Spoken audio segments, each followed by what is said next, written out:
Chiediamo a Rizzardi Federico, Delamea Francesco e Mimmo Francesco di venire in postazione per la premiazione dei 200 misti categorie esordienti a maschi e per i 200 misti categorie esordienti a femmine Nardo Carlotta.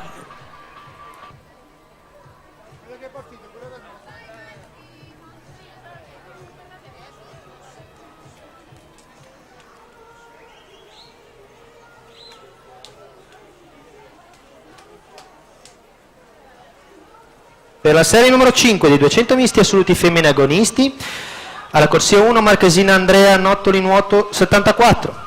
alla corsia 2 Sperotto Francesca Maria Arcatim, alla corsia 3 Rossetto Claudia Manuela Centro Nuoto Stra, alla corsia 4 Bissoli Lucrezia Sporting Club Verona, alla corsia 5 Dalfarran rappresentativa Rosà, corsia 6 Corda Martina rappresentativa Idros e alla corsia 7